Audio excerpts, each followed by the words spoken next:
नमस्कार, मैं हूं यश खुराना। स्वागत है आपका हमारे इस खास कार्यक्रम में। देश में कड़ाके की ठंड पड़ रही है। इसी बीच कोहरा और ओस फसलों के लिए वरदान साबित हो रहा है, लेकिन ऐसा लग रहा है कि किसानों की खुशी को किसी की नजर लग गई हो।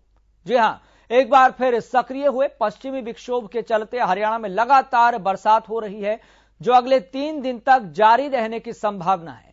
ऐसे में किसानों की चिंता इस बात को लेकर बढ़ गई है कि बारिश अगर ज्यादा हुई तो फसलों का क्या होगा। रिपोर्ट आप देखिए। सबसे पहले, बारिश से बढ़ेगी बर्बादी, किसानों से कुदरत का बैर, क्या पानी में मिल जाएगी मेहनत।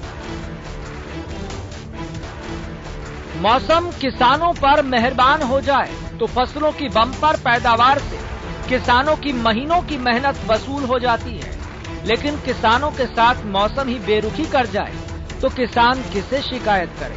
बीते दिनों हुई बारिश से किसान खुश थे कि खेतों से इस बार फसलों का खजाना उपजेगा, लेकिन किसानों की खुशी लगातार हो रही बरसात के साथ फीकी पड़ती दिख रही है, क्योंकि ज्यादा बारिश से फसलों को नुकसान का खतरा बढ़ गया है।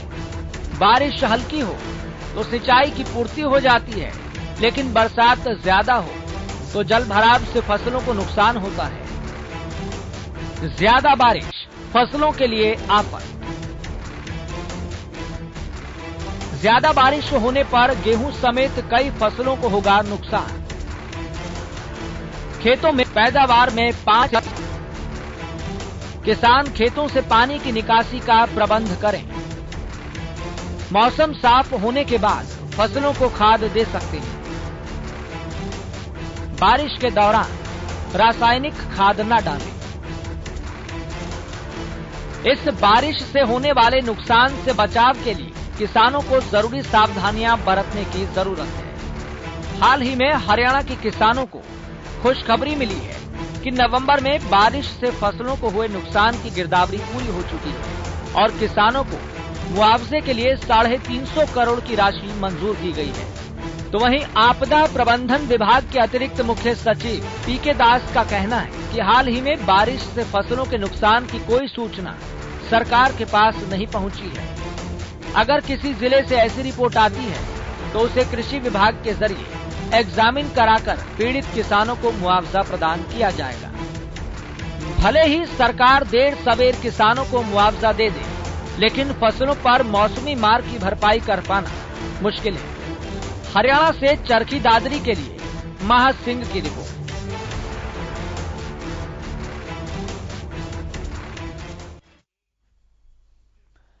तो ऐसा ही लग रहा है कि किसानों की खुशी को किसी की नजर लग गई है। एक बार फिर सक्रिय हुए पश्चिमी विक्षोभ के चलते हरियाणा में लगातार बरसात हो रही है और ये भी संभावना जताई जा रही है कि ये बरसात अगले 3 दिनों तक जारी रह सकती है। ठीक इसी तरह की स्थितियां हर बार देखने को मिलती है, लेकिन ये बेमौसम बरसात किसानों की टेंशन बढ़ा रही है, किसानों को कहीं ना कहीं परेशान कर रही है। हालांकि किसान इस पहलू को लेकर खुश रहते हैं कि बरसात अपने दायरे में रहकर हो जाए तो फसलों के लिए अच्छा है, लेकिन अगर बरसात ज्यादा हो जाए तो फसलों के लिए नुकसानदायक है। फिलहाल आपको बता दें कि इस मसले पर हमारे साथ बातचीत करने के लिए कृषि वैज्ञानिक डॉक्टर ज्ञानेंद्र सिंह जुड़ गए हैं। सर, आपका बहुत बहुत स्वागत इस खास कार्यक्रम में जुड़ने के लिए। और हमारे साथ ग्राउंड जीरो की पड़ताल लेकर, रिपोर्ट लेकर हमारे साथ हमारे संवाददाता जयप्रकाश भाटी भी जुड़ गए हैं। जयप्रकाश भाटी, सबसे पहले मैं आपका रुख करना चाहूंगा। फिलहाल ग्राउंड जीरो से रिपोर्ट क्या मिल पा रही है? फिलहाल मौसम को लेकर क्या रिपोर्ट मिल पा रही है? जी यस, जैसा मैं आपको बता दूं, मौसम विभाग की तरफ से 3 दिन की बारिश का अलर्ट जो जारी किया गया है, जिसको लेकर के किसान हैं वो कहीं ना कहीं काफी परेशान है। उनका साफ तौर पर कहना है कि जो देर रात से जो बारिश हुई है उससे जो उनकी फसल है, सरसों की फसल है, वो कहीं ना कहीं पूरी तरह से बर्बाद हो चुकी है। अगर आपको ग्राउंड जीरो की रिपोर्ट बताएं तो हम मौके पर पहुंचे और जाकर वहां जब खेतों में देखा था, जो सरसों की फसल थी वो कहीं ना कहीं पूरी तरह से बर्बाद हो चुकी है और जो किसान हैं वो साफ तौर पर मुआवजे की बात कर रहे हैं। खेतों में ही मौजूद है। कहीं ना कहीं किसानों का जो कहना है कि जो हल्की बारिश हो रही है उससे कहीं ना कहीं जो सरसों की फसल है उसमें कहीं ना कहीं नुकसान देखने को मिलेगा। और एक तरफ किसान का कहना ये भी है कि इस हल्की हल्की बारिश की वजह से जो है गेहूं की फसल को फायदा मिलेगा। अगर जो लगातार ज्यादा बारिश होती है तो फसलों में काफी नुकसान देखने को मिलेगा। आप देख सकते हैं कि किस तरह से शीतलहर चल रही है, ठंडी हवाएं चल रही है, भारी बरसात कल रात की बरसात होने की वजह से 3 दिन की जो है बरसात है, जो बताया गया है कि 3 दिन की बरसात होने वाली है। जी यस, ठीक है गगन, मैं आपके पास लौटूंगा। जयप्रकाश भाटी, मैं आपके पास भी लौटूंगा, चूंकि हमारे साथ इसी मसले पर बातचीत करने के लिए कृषि वैज्ञानिक डॉक्टर ज्ञानेंद्र सिंह भी लगातार जुड़े हुए हैं। डॉक्टर ज्ञानेंद्र सिंह, मेरा सबसे पहला बुनियादी और सबसे महत्वपूर्ण सवाल यह है, चूंकि किसान लगातार ये सवाल पूछ रहा है कि ये मौसम इन फसलों के लिए और इन परिस्थितियों के लिए कितना अनुकूल है? मैं केवल गेहूं के बारे में बात करूंगा जी। गेहूं की फसल के लिए जो अभी बारिश हो रही है ये बहुत ही उत्तम रहेगी। इससे किसी प्रकार का कोई नुकसान होने की अभी कोई संभावना नहीं है जी। मैं किसान भाइयों को कहना चाहूंगा कि जिन्होंने खेतों में पानी दिया है, उन खेतों में हो सकता है पानी भराव की स्थिति आ जाए, तो वो प्रयास करें कि उस पानी को किसी तरह से निकाल दें। अगर इस बारिश के कारण किसी किसान भाई की फसल में थोड़ा पीलापन नजर आता है, तो उसको पीले रतवे के साथ कंफ्यूज ना करें। पीलापन जैसे ही धूप निकलेगी 3-4 दिन के अंदर पीलापन अपने आप खत्म हो जाएगा। मेरे मुताबिक गेहूं की फसल के लिए ये बारिश एक वरदान है। किसी भी प्रकार से इससे नुकसान होने की कोई भी संभावना नहीं है। गेहूं के किसानों को मैं आश्वस्त करना चाहता हूं कि आप निश्चिंत रहें, बिल्कुल परेशान ना हो, और गेहूं में इस बारिश का केवल फायदा होगा, कोई नुकसान नहीं होने वाला है। नहीं, अगर गेहूं की उसका फसल कारण है कि अभी हमारी गेहूं की फसल में क्योंकि हमारी गेहूं की फसल में अभी बाली आने में टाइम है जी, तो ये जो फसल का जो अवधि है इसमें बारिश हर तरह से हमें फायदा करेगी। हमारी फसल के लिए एक पानी बचेगा, दूसरा हमें फायदा होगा कि जिन लोगों ने पानी पहले दिया था उसके बीच में थोड़ा समय मिल गया है, और अभी मुझे नहीं लगता कि अभी किसानों ने कोई बहुत ज्यादा पानी दिया हुआ है।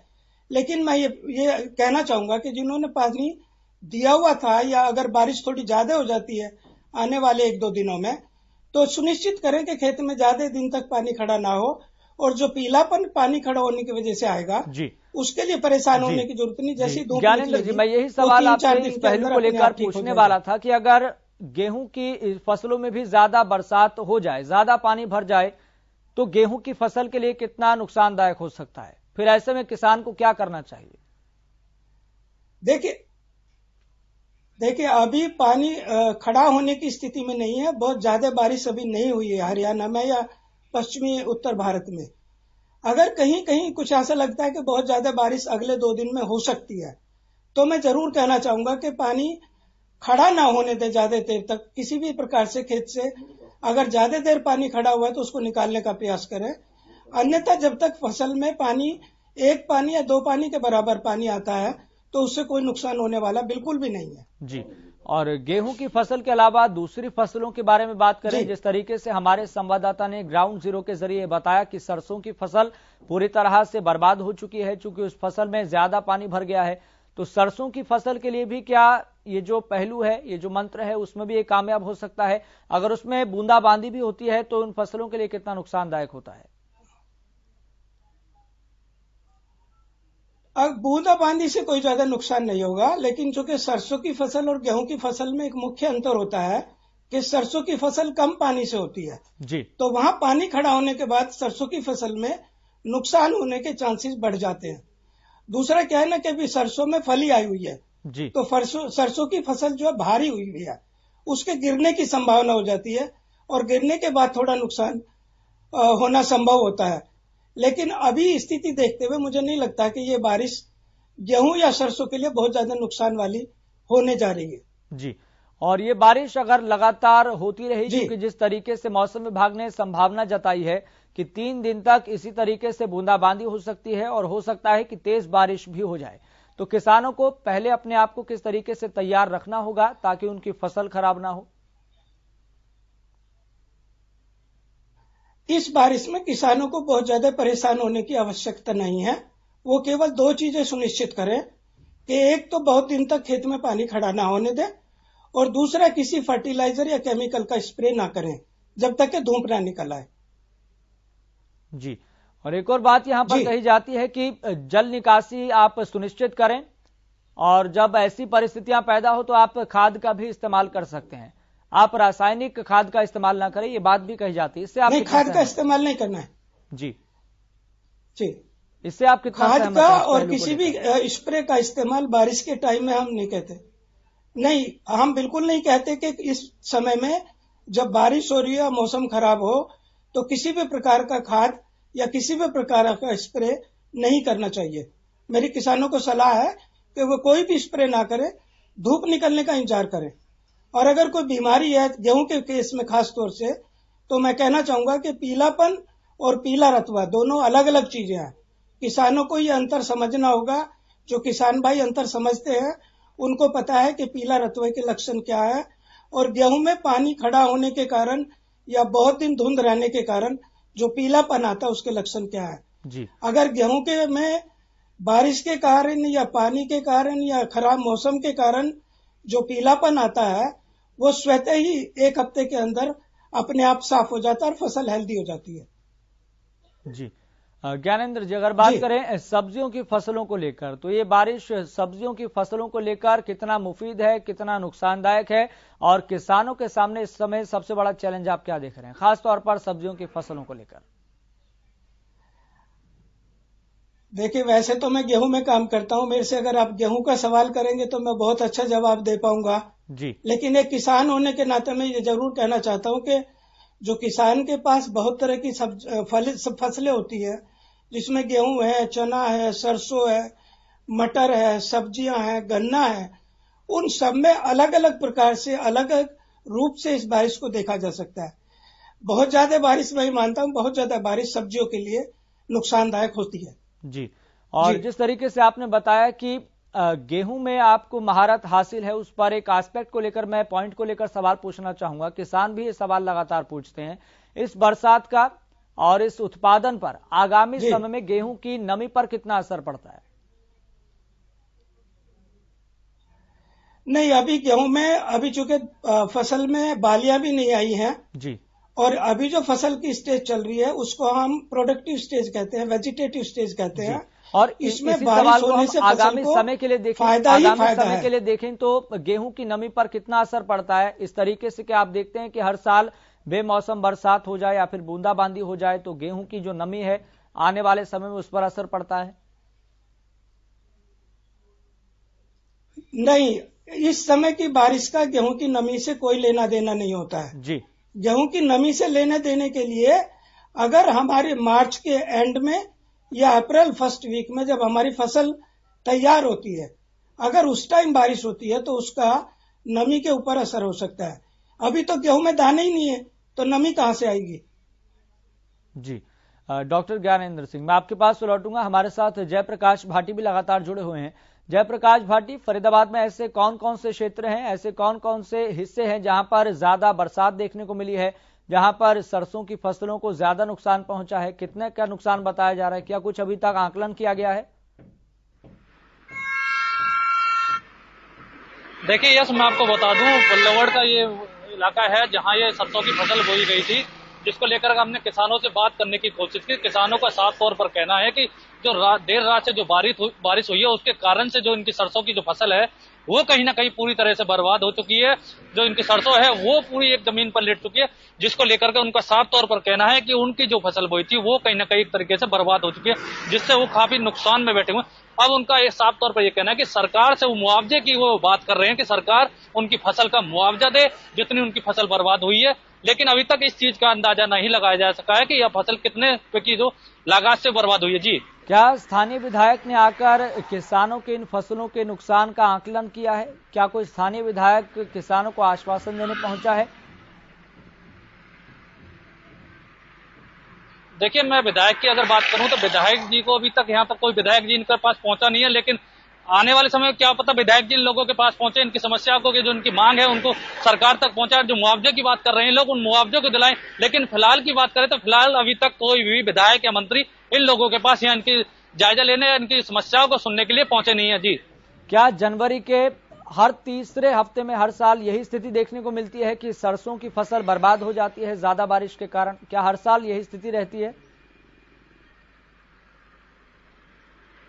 देखिए, सरसों की अगर बात करें तो सरसों की जो फसल है इसी महीने में हर बार बारिश इस तरीके से पड़ती है जिस किसानों को अपना ये फसल का जो नुकसान है वो झेलना पड़ता है। और जिस तरीके से आज जो देर रात से जो कल बारिश हो रही है उससे कहीं ना कहीं जो सरसों की फसल है वो पूरी तरीके से बर्बाद हो चुकी है, जिससे किसान कहीं ना कहीं परेशान है, दुखी है। किसानों का साफ तौर पर कहना है कि जो उनकी फसल बर्बाद हुई है उसका सरकार मुआवजा दे और जो यहाँ के मौजूदा विधायक हैं वो उनकी बातों को आगे तक पहुंचाएं, जबकि सरकार उनको मुआवजा देने में जल्द करे। जी ठीक है, जयप्रकाश भाटिया आपके पास मैं लौटूंगा। डॉक्टर ज्ञानेंद्र सिंह लगातार हमारे साथ जुड़े हुए हैं। डॉक्टर ज्ञानेंद्र सिंह, किसान लगातार ये सवाल पूछते हैं कि हम गेहूं की पैदावार, गेहूं का उत्पादन किस तरीके से बढ़ा सकते हैं। हालांकि इस उत्पादन करते समय, इस प्रक्रिया के दौरान कई चैलेंजेस आते हैं किसानों के सामने, कई चुनौतियां आती है, क्योंकि फसल को पैदा करना, उपजाना, क्योंकि किसान इन फसलों को बच्चों की तरह पालता पोसता है, तो उत्पादन बढ़ाने के लिए किसानों को क्या करना चाहिए? ऐसी कौन सी चीजें हैं जिसका ध्यान रखना चाहिए? क्या सलाह देना चाहेंगे आप?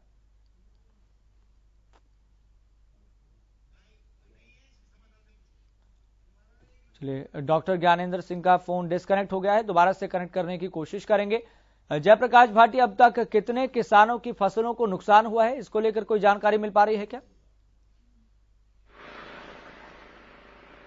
देखिए, किसानों से हमारे बात करने की कोशिश की, लेकिन किसानों का साफ तौर पर यही की कहना है कि जो उनके जो मुआवजे की जो बात है वो सरकार उनको मुआवजा दे जो फसल उनकी बर्बाद हुई है। अगर सब्जियों की अगर बात की जाए तो सब्जियों के लिए भी ये बारिश है जो वो कहीं ना कहीं हानिकारक है। जिस तरीके से देर रात से जो बारिश हो रही है उससे सब्जी भी बर्बाद हो रही है। जो गेहूं की अगर फसल की अगर बात की जाए तो किसानों का साफ तौर पर कहना है कि जो बारिश हुई है वो कहीं ना कहीं गेहूं की फसल के लिए भी हानिकारक हो सकती है, कि अभी जो गेहूं की फसल में जो पानी दिया गया है जिससे जो देर रात से जो बारिश हो रही है वो कहीं ना कहीं एक तरीके से हानिकारक है गेहूं की फसल के लिए। जी जयप्रकाश भाटी, एक सवाल इस पहलू को लेकर भी है, चूंकि प्रदेश सरकार लगातार इस बार पर अब फोकस कर रही है, चूंकि 36 जगह प्रदेश सरकार ने पहले चिन्हित की थी और ये बताया था कि यहाँ पर जो पानी है वो ग्राउंड, उसका जो लेवल है वो लगातार नीचे जा रहा है।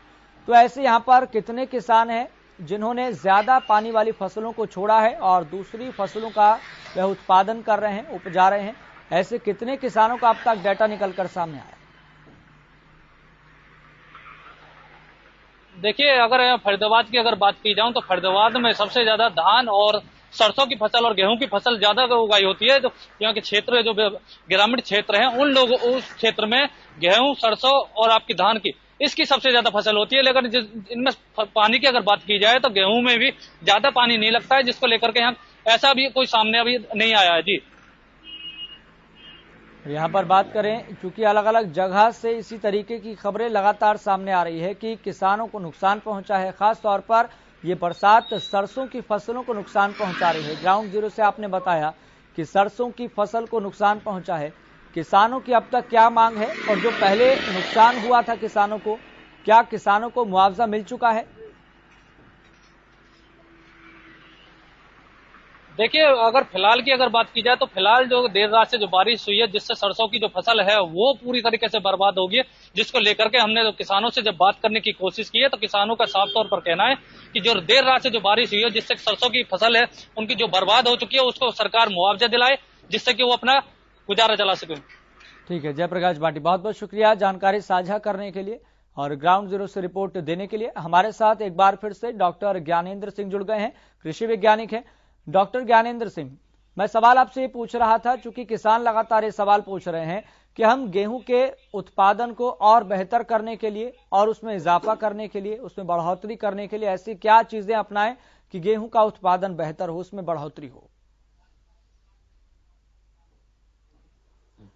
देखिए, इस वर्ष की अगर हम गेहूं की फसल की बात करें तो चूंकि अभी फसल हमारी बाली आने की स्थिति में, जो किसान पहले लगाए थे अक्टूबर या नवंबर फर्स्ट वीक में, उसमें बाली आने की स्थिति आने वाली है।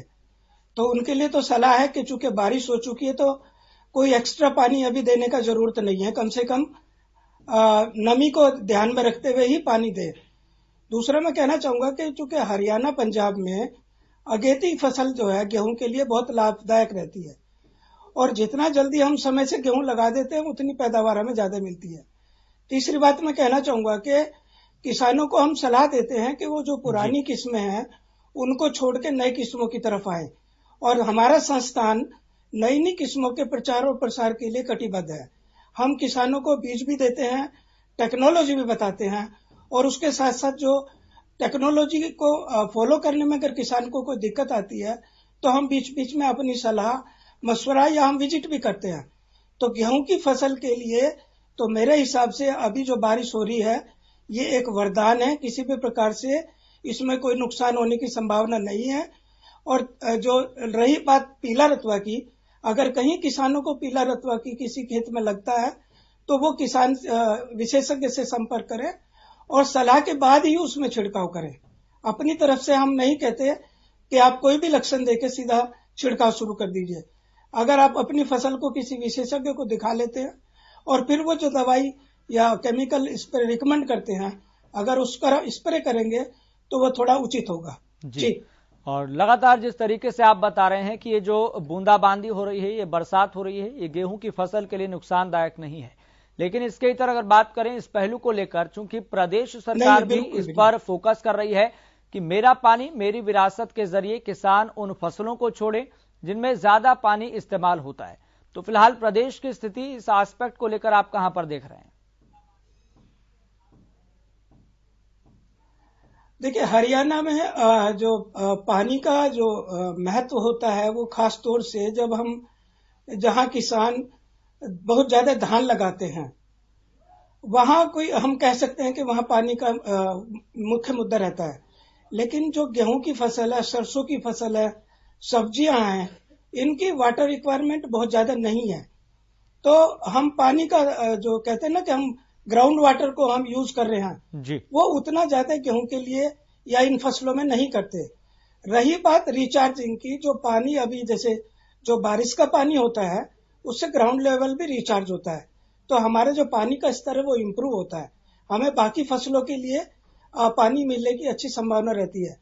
हरियाणा सरकार विशेष तौर से मैं कहना चाहूंगा कि यहाँ पे जो रेन वाटर हार्वेस्टिंग टैंक्स की प्रावधान है, किसान खुद भी सचेत हैं, वो भी अपनी खेतों का पानी ग्राउंड में डालने के लिए प्रतिबद्ध रहते हैं। तो उससे हमारा ग्राउंड वाटर लेवल जो है इम्प्रूव होगा और वो आने वाली फसलों के लिए, आने वाली पीढ़ियों के लिए फायदे का सौदा होगा। लेकिन इसी पहलू को लेकर देखें तो प्रदेश के ऐसे कौन कौन से जिले आप मानते हैं व्यक्तिगत तौर पर जहां पर जो ग्राउंड लेवल वाटर है वो लगातार नीचे जा रहा है और किसानों के लिए एक बड़े परेशानी भी खड़ा कर रहा है? देखिए, हरियाणा में अगर हम हरियाणा अकेले की ही बात करें तो हरियाणा में जो सदर हरियाणा है जिसमें हिसार है, सिरसा है,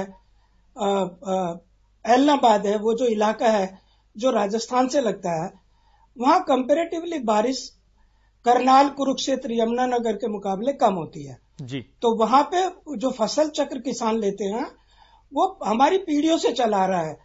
किसान वही फसल लेता है जो उस क्षेत्र में कम पानी के साथ या उपलब्ध साधनों के साथ अच्छी पैदावार देती है। तो हमारे किसान बहुत ही बुद्धिमान हैं, बहुत ही बुद्धिजीवी हैं और वो मौसम को, परिस्थिति को, दशा को, सब चीजों को समझ के ही अपने फसल उत्पादन करते हैं। हाँ, मैं ये जरूर कहना चाहूंगा कि अगर हमारे पास साधनों की सीमित व्यवस्था है तो उसमें हम अपने विशेषज्ञों से सलाह लेके उनके ज्ञान का, अनुभव का फायदा उठा के अगर खेती करेंगे, समुचित खेती करेंगे तो वो सभी के लिए फायदे का सौदा होगा। जी ठीक है डॉक्टर ज्ञानेंद्र सिंह जी, मैं आपके पास लौटूंगा चूंकि इसी विषय पर हमारे साथ बातचीत करने के लिए बीजेपी प्रवक्ता प्रोफेसर विधु रावल जुड़ गए हैं। प्रोफेसर साहब, सबसे पहले आपका बहुत बहुत स्वागत है इस खास कार्यक्रम में जुड़ने के लिए। धन्यवाद जी। जी प्रोफेसर साहब, कई जगहों से ये खबरें सामने आ रही है, अलग अलग जिलों से, अलग अलग क्षेत्रों से, कि किसानों को नुकसान भी हो रहा है, खासतौर पर सरसों की फसलों को लेकर। तो प्रदेश सरकार किस तरीके से मॉनिटर कर रही है सारी स्थितियों को? देखिए, आमतौर पर ऐसी किसी भी घटना का संज्ञान सरकार लेते हुए एक विशेष अधिकारी को नियुक्त करती है कि आमतौर पर किस प्रकार का नुकसान हुआ उसका आकलन करें। लेकिन मेरा मानना है कि बहुत ज्यादा नुकसान की शिकायत मिल नहीं रही होगी क्योंकि जो बारिश हुई है गेहूं के लिए तो वो एक वरदान के रूप में हुई है। गेहूं की खासतौर पे मैं आपको जानकारी दे देता हूं यहाँ पर कि अपने यहाँ पर 10 लाख एकड़ का सरसों जो है की बुआई हुई इस बार रबी की सीजन में और 62 लाख एकड़ की गेहूं की बुआई हुई है। तो गेहूं के लिए तो ये जो है जो दूसरा तीसरा पानी गेहूं में दिया जाता है वो सेकंड कवरिंग या थर्ड कवरिंग के लिए, उसके लिए तो ये अच्छा है। सरसों की भी अभी क्योंकि कटाई का भी समय नहीं है, तो इसलिए सरसों के लिए भी बहुत ज्यादा नुकसान की बात नहीं। हाँ, कुछ जगह जहाँ हवा के साथ बारिश हुई है, जहाँ पर फसल बिछ गई है, वहां पर जरूर थोड़ा बहुत नुकसान हो सकता है, लेकिन उसका भी एक बार आकलन कर लिया जाएगा। जी ठीक है, बहुत बहुत शुक्रिया प्रोफेसर साहब जुड़ने के लिए, अपना पक्ष रखने के लिए। डॉक्टर ज्ञानेंद्र सिंह जी, आपका भी बहुत बहुत शुक्रिया जुड़ने के लिए, बातचीत करने के लिए। तो यहाँ पर पश्चिमी विक्षोभ सक्रिय हो चला है और हरियाणा में लगातार बारिश भी हो रही है, लेकिन ऐसे में कहीं ना कहीं परिस्थितियां किसानों के लिए थोड़ा टेंशन वाली बन गई है, परेशानी वाली बन गई है। लेकिन जिस तरीके से हमारे साथ कृषि वैज्ञानिक डॉक्टर ज्ञानेंद्र सिंह जुड़े थे, उन्होंने सलाह दी है कि किसान अपने खेतों में जल निकासी की व्यवस्था को सुनिश्चित करें, पानी न भरने दें और ये भी प्रयास करें कि पानी का अच्छे से इस्तेमाल करें। फिलहाल मुझे दीजिए इजाजत, देखते रहिए हरियाणा।